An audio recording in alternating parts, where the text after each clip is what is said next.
March 18th, 2025, and I'm officially opening the meeting of the Boxborough ZBA. Most of our members are present. Please acknowledge your presence when I call your name. Mark White. White present. Dan Stuntz. Stuntz present. Sean McCormick. McCormick present. And Michael Toops. Michael Toops. Okay. So the first item on the agenda is a public meeting. I'm going to give that a little bit before I open it to see if Stefano shows up, but if not, we're lucky to have Than here. Than, did you happen to watch the first hearing? I have not yet. Okay. I can.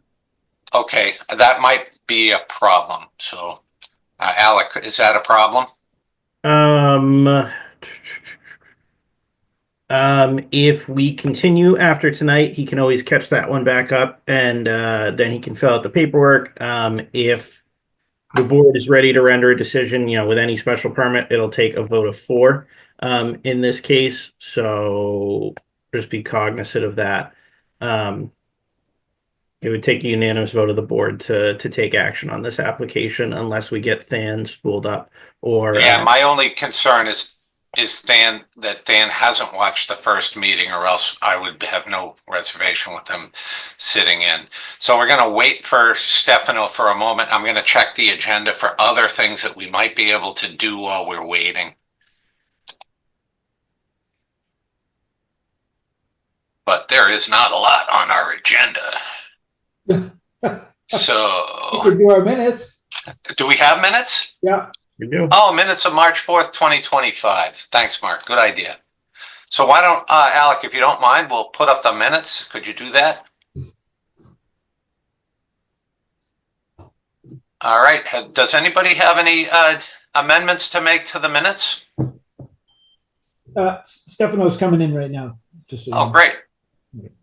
Well, we'll stay on this anyway because it's pretty quick. Soon as Stefano gets in.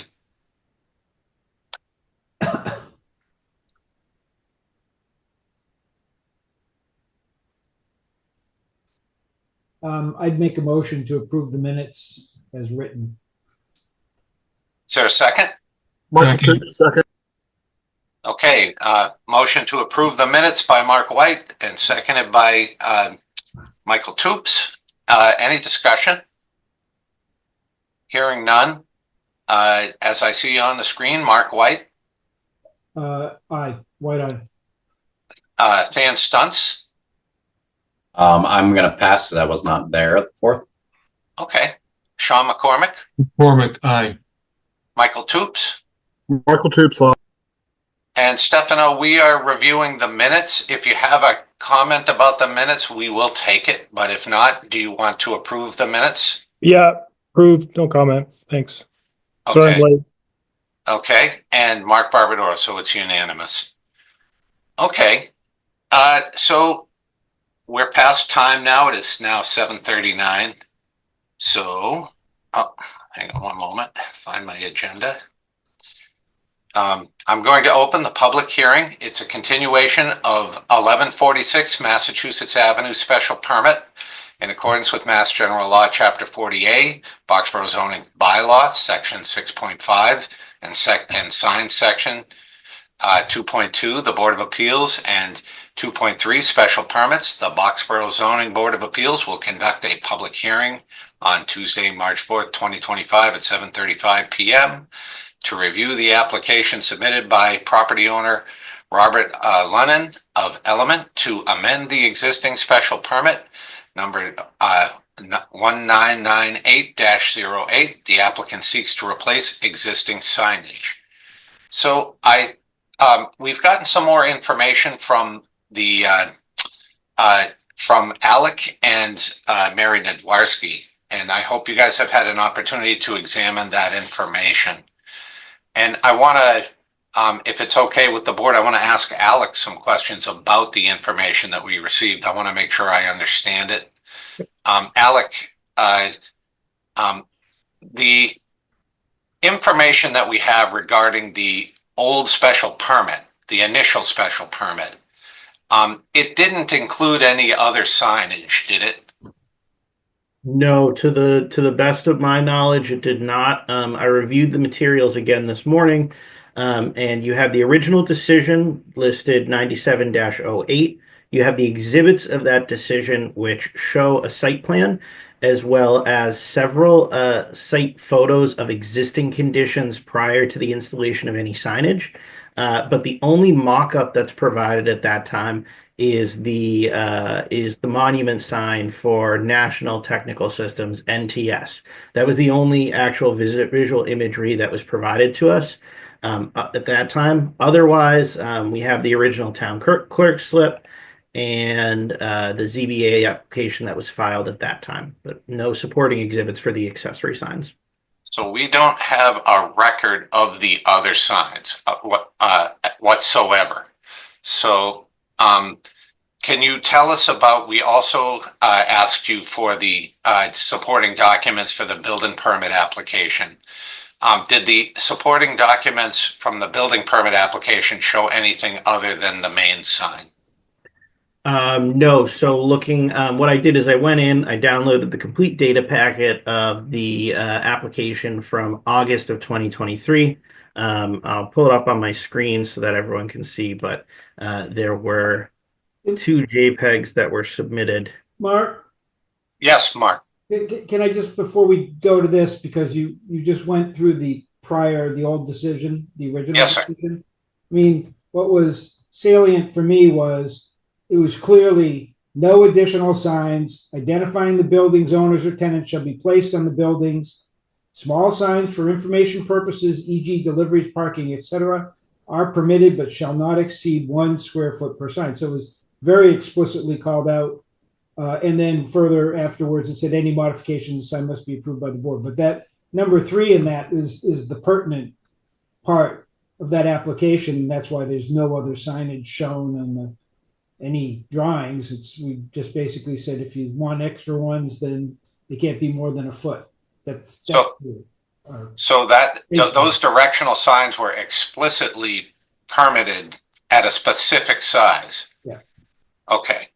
So thanks for that info, Mark. Very helpful. Alec, so Mark interrupted. Could you continue with what you were saying about these the signed building permit application that we received? Yes. So in the building permit application, the initial round did not have visual imagery, but Kim Pelser, then admin at the time, did request supporting imagery. These 2 scale drawings. So this was shown as a superimposition of the element sign. And then additionally, we received the dimensional scale of it as well. Okay. And I think I did the math on that sign, and I think it complies. I believe our requirement is 32 square feet. Is that right, Alec? Yeah. I believe so, but I will pull up my bylaw and double check while you continue. And I'll pull up my calculator and measure it. The is the old 32 feet, thing it said does 32 apply. square feet. The original one said 32 square feet, and 32 is 96 by 48. It's 4 by 8. So she'd apply. This is 27 square feet, so it's well under the Well under. Yep. Yep. Okay, correct. So thanks, guys. Okay. So I think, based on the evidence we have a sign permit application for various signs. We have one freestanding sign allowed by the bylaw, and this appears to meet that size requirement. I'm going to open it up to the board to kind of continue to fill in any blanks. Is there any questions or comments the board would like to make? I prefer questions before deliberation for Alec or for Robert, the applicant. Does anybody have any questions? Yeah, I don't have any either. Robert, is there anything you'd like to oh, I'm sorry, Michael, go ahead. A couple of questions. Going back to the sign permit in 97, the plans show a single building, the current location has multiple buildings. Were those buildings in existence in 97 or part of that property at that point? I can answer that. That's no. No, we were one building back in the late 90s, and we've expanded to 6 buildings since then. Okay. So the next question is it true the only sign visible from the road is the one at the entrance? The freestanding closest to the entrance? I can There's see the other signs when I drive by. Yeah, Okay. that's correct. But yeah, you'd have to look. I mean, you'd have to look Turn into your the head. yeah, and you'd look into the driveway for sure. But if you stopped your car on 1146 and looked into our property, you could see the signs down the driveway for sure. Okay. I have a question for the board members before I pull open the bylaw and try and figure it out, because I hate sign regulations, and I'm hoping you guys can answer it. I hate looking at them. So what if these signs were mounted to the buildings? Would they meet this? Yeah, go ahead, Michael, please. I think the ordinance for a sign mounted to the building is 10% of the area of the wall they're mounted on, which is Right. sort of interesting because you're allowed that on a wall, but there's some question as to what's allowed freestanding. And that's where I'm wondering, given the fact that these are interior to the property, I don't think our regulations make any distinction there, but are they under the same regulations as the signs along the roadway? Because I'm assuming that is not a public way into the property. Is that correct? Well, you can see Correct. them on. It's not a public way, but you can see them on the way in, and they're freestanding. So, but what I was thinking was, what if they were mounted to the buildings that are adjacent? Would that then make them outside our jurisdiction and into the a building sign permit application under the jurisdiction of the building inspector? Because I think we've been through this a couple times, that we actually just do the freestanding sign. Right. It's always been what it is. So one wall sign per street frontage for each business or industrial establishment within. So it's one business. And the aggregate of all such wall signs shall not exceed 10% of the surface area of the wall. So Michael's got it right. So if they put them on the walls, then they don't come under they're exempted. So I was just thinking if we could maybe push them out of our jurisdiction into compliance on the buildings, but No, just to salvage the signs. because it's one wall sign per street frontage for each business. Okay. Yeah. So they've only got one frontage, and Yes. And one business is operating there. So, like, if there's two businesses, you could have wall signs for each of the individual businesses, but Right. you can't move their street direction signs to the walls because they're all the same business. So the sign, the special permit told us 1 square foot for directional signage, and I think, also correct me if I'm wrong, we're allowed 6 square feet now. Is that right? 6 square feet per accessory sign. Accessory signs, yeah. So, I mean, these signs are obviously way in excess of that. In fact, they expanded 6 square feet from what they were prior. And what they were prior, we don't know if they were ever approved, because we don't have any indication that there was an approval for them. So I think, which is unfortunate, but I mean, we can break this up and approve what we can approve. If we find the main sign approvable, we could approve it. And then we could say the other signs are oversized. And I mean, I'm throwing ideas out here and open to suggestion. I think you explained it. I mean, they get one sign, 32 square feet max, and then accessory signs not greater than 6 square feet. Otherwise, there's just no way. They get one wall sign, not in excess of 10% of the wall. I mean, it's all one business, right? Robert? Yes, it's one business, but we have six buildings that we'd like to somehow identify. A lot of it is our thought process with the signs is a lot of it is for emergency vehicles if they enter the property, right? It's not just for customers, but it's if there's an emergency. We've had emergencies at the facility. It's so ambulances and fire trucks know which direction to go. Well, the fire department, you work with them on that. They have directional signs that they require. So if you haven't done that, you should. But the way I see this here is you get one sign up front, one 10% of the surface area wall mounted sign, and then we have the ability to grant you no unlimited accessory signs not greater than 6 square feet. That's so basically if it's you want to take those signs, cut them down to under 6 square feet, then we would be able to give you permission to do that if we so chose. I would be, yeah, whatever we have to do to come to compliance, I'd be willing to do whatever it takes for sure. Sean, Are accessory signs considered structures under our bylaw? I don't know No, what a structure the is. structures are permanent.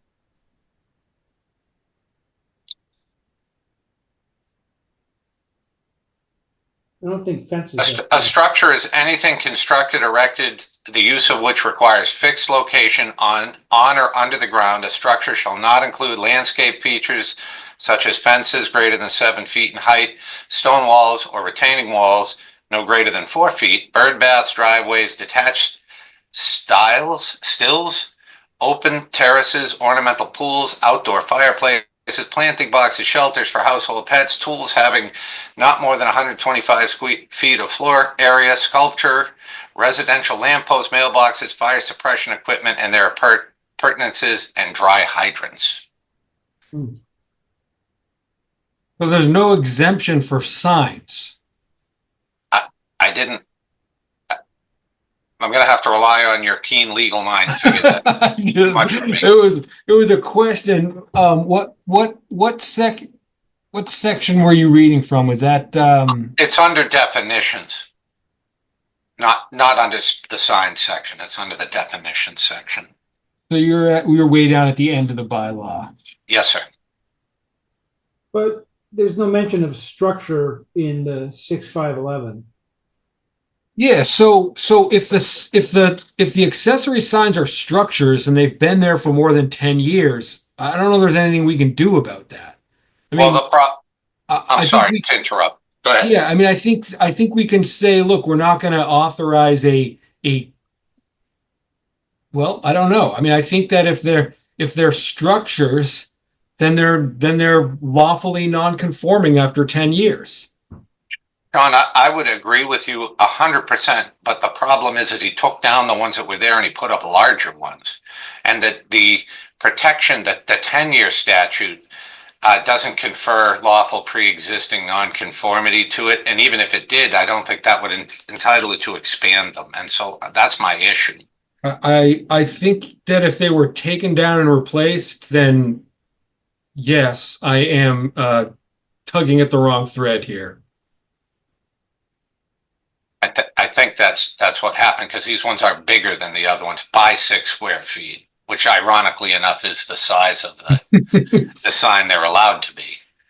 So, I mean, I think, you know, I don't know. I'm just personally inclined to say that this is the sign is approvable by the street, but the others are too big, and so, but I, you know, open to ideas or suggestions.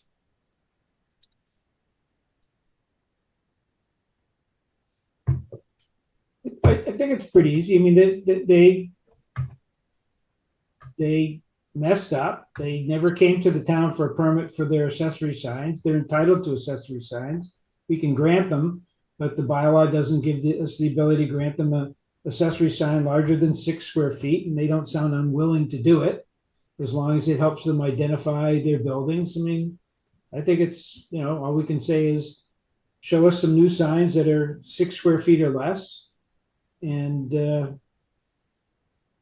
And I mean, you know, we haven't had the color discussion or any of that yet, but if we feel good about that, then that's all it's going to take. I think that I think we could make a motion to close this and deliberate and come up with a decision at this point. Is there anybody who's wants to keep the hearing open at this time? I guess, but before you did that, Mark, I'd ask the applicant if he was kind of okay with what I just said, and if he is, then we can close the hearing. Then Robert, did you hear what he was suggesting? Yeah. No, I did, and obviously we would prefer to keep the signs up, right?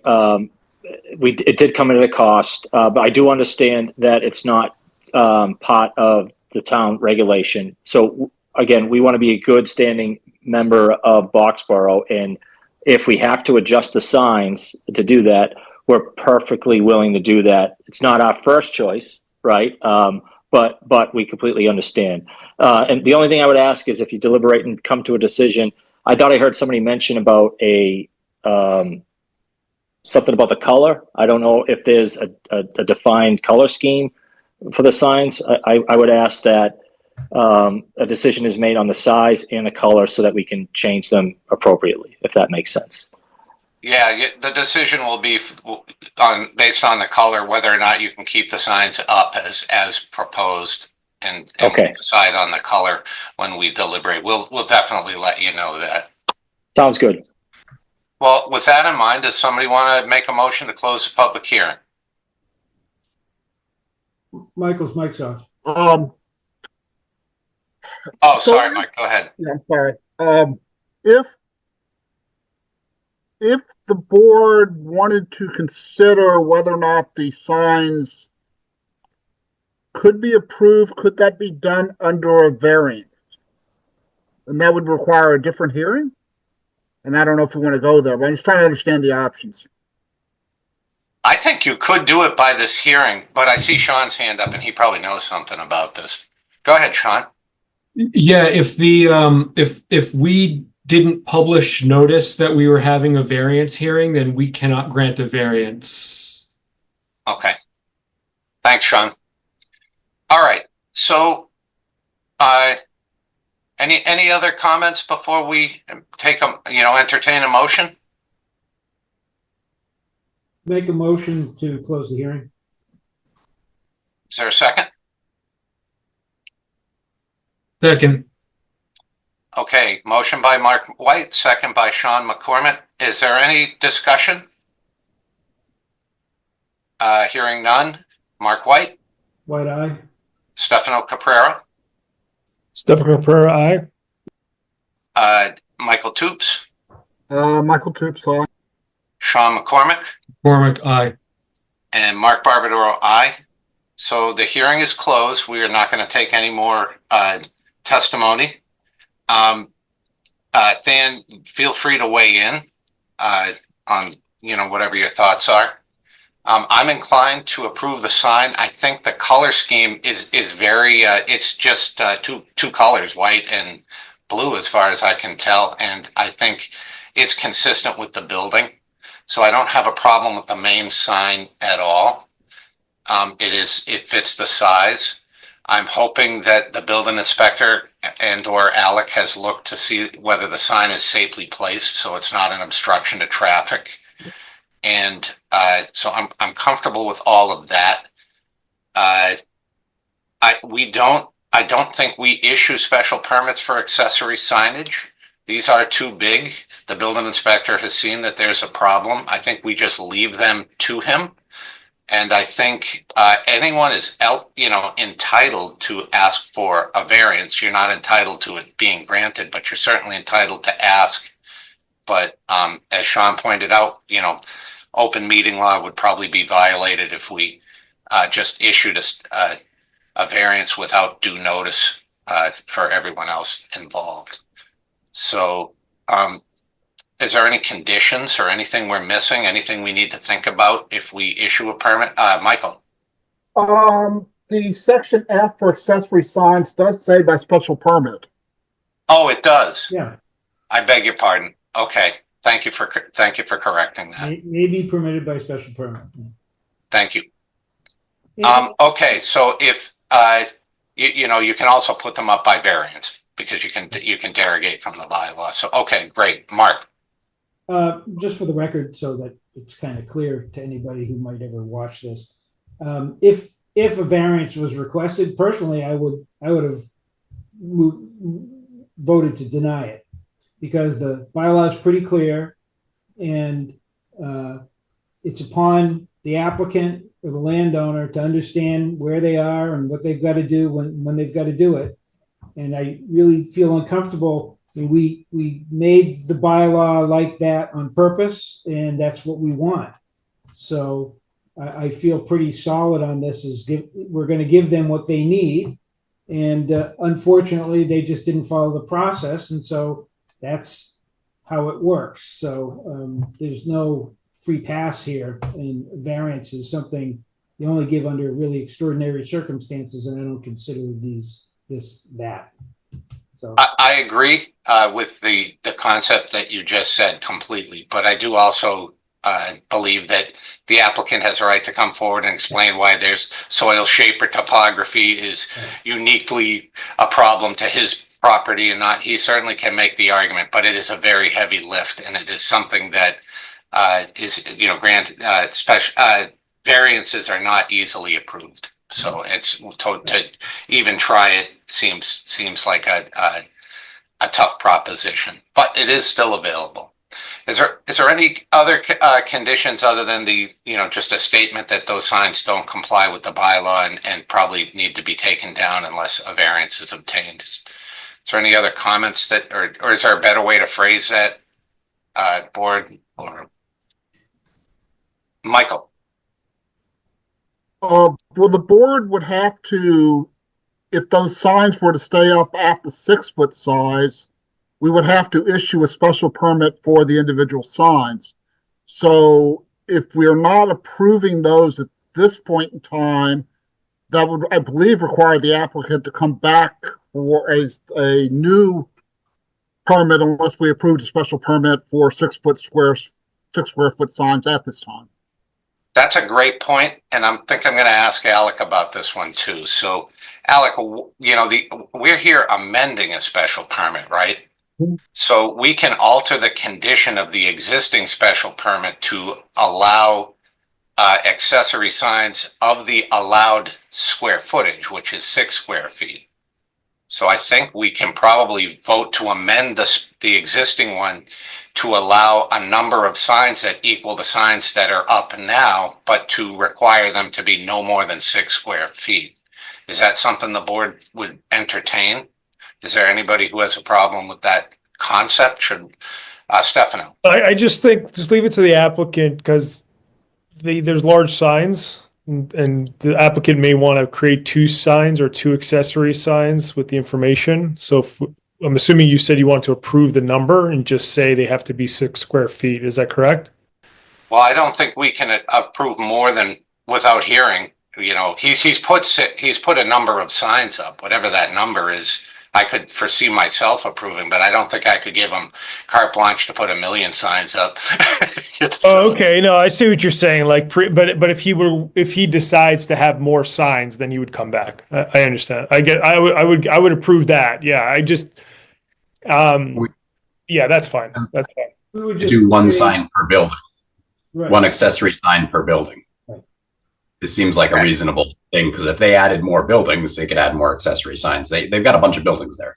But they would have to come back for a special permit to do it. That's all. An amendment. For additional ones, but okay.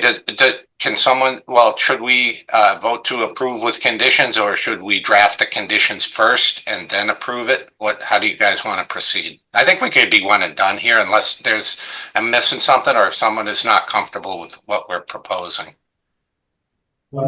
Mark, if it would be valuable, I've started a little running document here just to start producing our findings, amendments to the permit, and conditions of approval. Should you go down that path, why don't I bring that up so we can just live talk this through? Okay. Okay.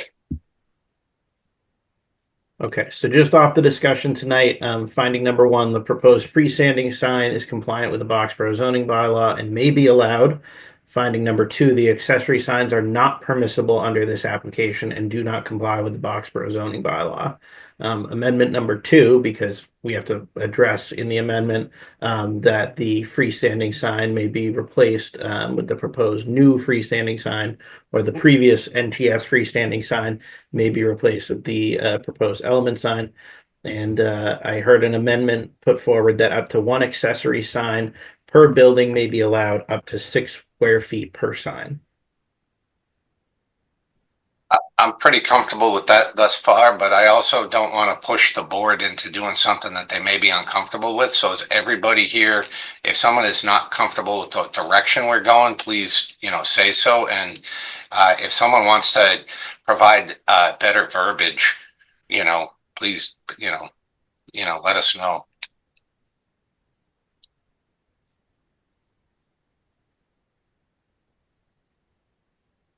And Sean often would put in, when we'd amend this sort of stuff, Sean, you would say something about how the existing requirements don't get nullified unless we change them in this decision, something like that. Do you have some kind of language you could give us? Does that make sense? About it.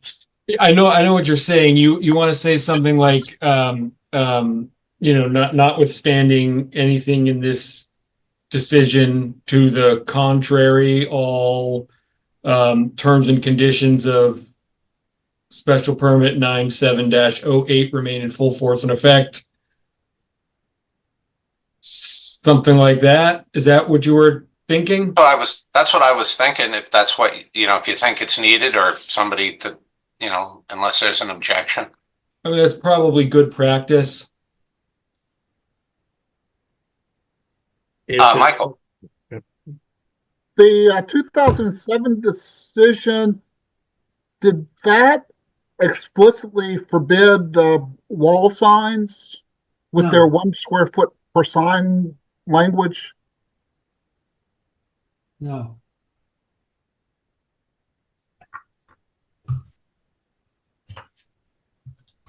So it sounds like no, Michael. No additional, well, no, I guess it did. It said no additional signs identifying the building's owners or tenants shall be placed on the buildings. Small signs for information purposes are permitted, but shall not exceed 1 square foot per sign. So what we've given them is now 6 square feet per sign. But they actually ruled out signs on the buildings in the original decision. We could change that if we wanted to, but I mean, they're not asking for that. But the signs aren't currently on the buildings, are they? No. So, I mean, we could just keep them the same. Well, I'm just wondering if we're too restrictive on building signs here, given the change in sign regulations over the years to require enforcement of the 1 square foot rule that was previously there, with the exception of adding the accessory signs. We're not. We're letting them have 6 square feet. So that's No. But I'm saying is the previous language was basically, looks like it implied that any wall signs would be forbidden.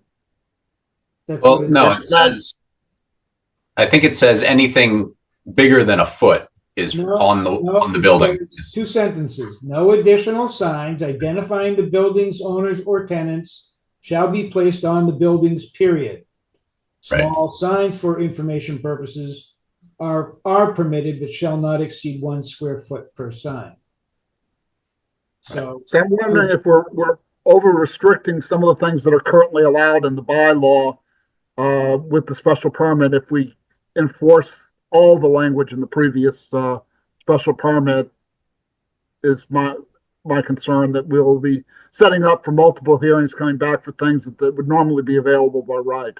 I don't think so, because I think, and I didn't read it, but I heard Mark and Dan both say 1 sign per frontage. So irrespective of buildings for wall signs. So it sounds to me like we're being completely consistent and giving the maximum size that for an accessory sign that is allowed. We're not taking it from him because he's not even asking for it. So if he wants it, Okay. come back and ask. Fair him. enough. One last. So, okay. Everybody comfortable with what we got there now? I'm comfortable with it. I saw the signs. I didn't like the other signs. They were large and I could see them from the road, but I was turning my head to look at them. But I think we bring them back down to 6 square feet. It's going to be consistent with the bylaw, and I personally feel is more attractive as well. So,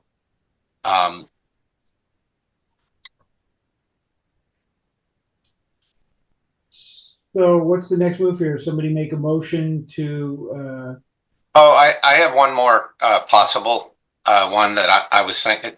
I just want to make sure that it says, that the design and color scheme to be consistent with, the submitted document, the sign schematic, so that basically we don't wind up with, green, yellow, and polka dotted accessory signs.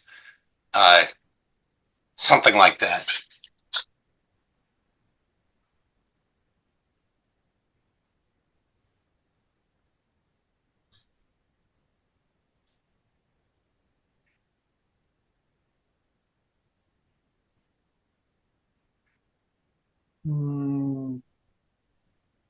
no, I wouldn't say that. Shall be compliant with the free, no.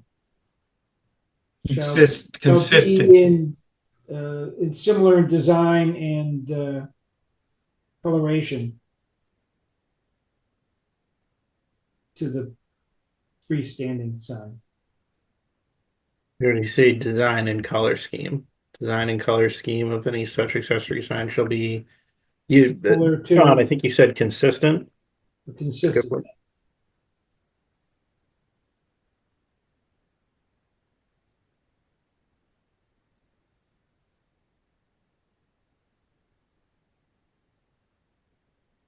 What about that?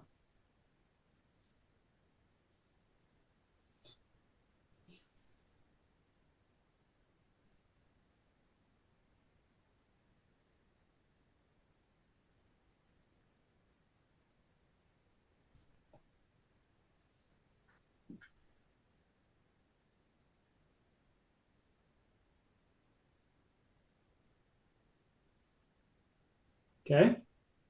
Anybody have any other comments about it? No? Okay.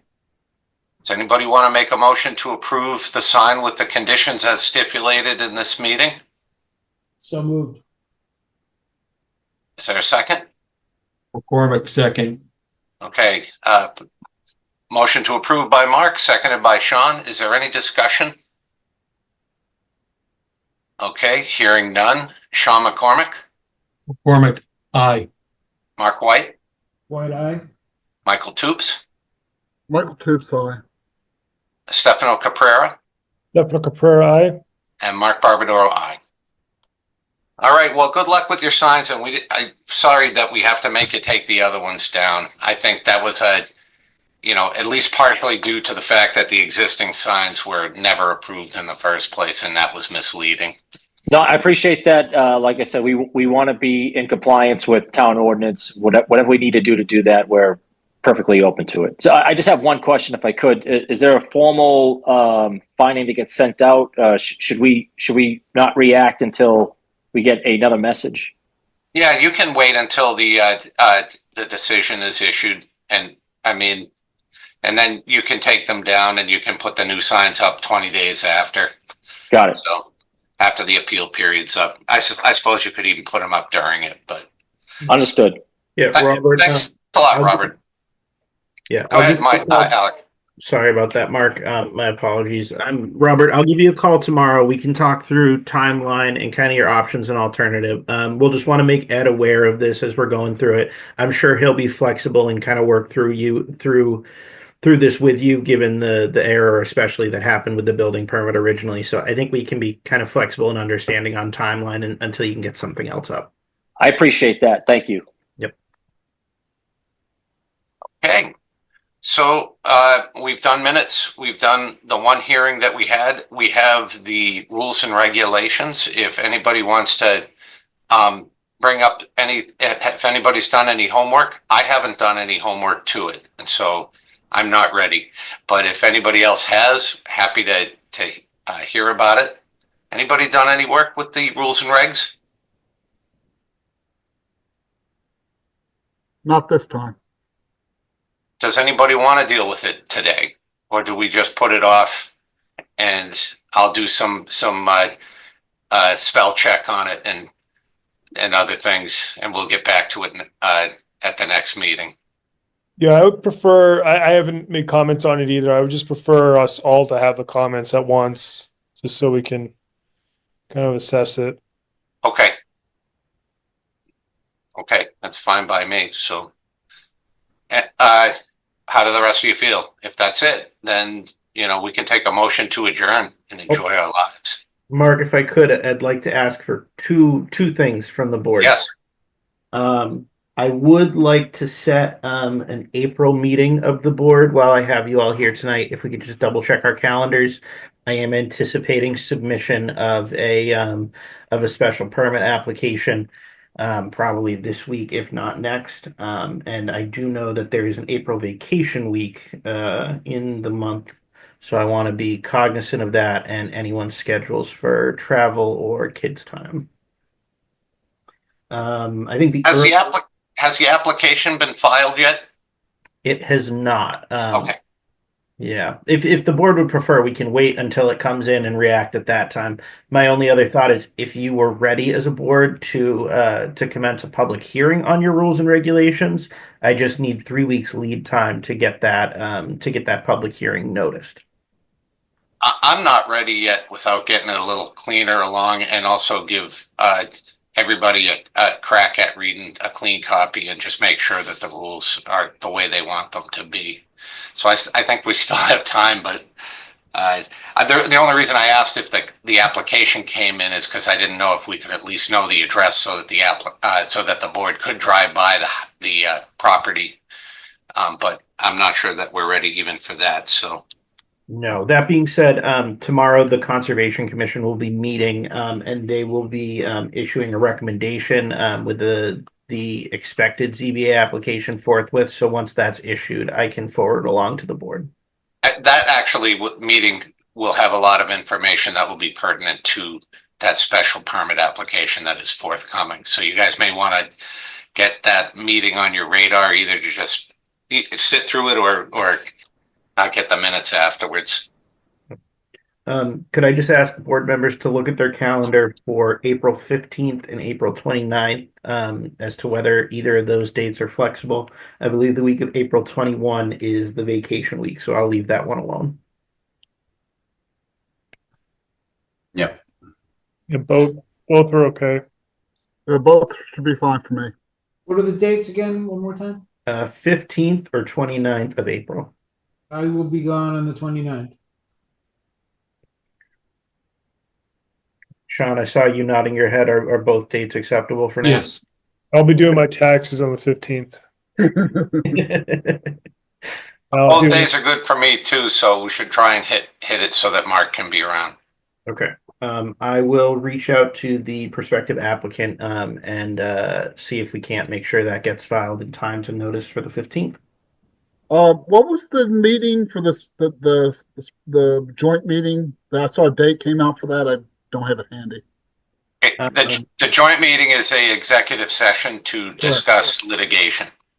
Yes. On the 27th. Yes, that is scheduled for the 27th at 8 p.m.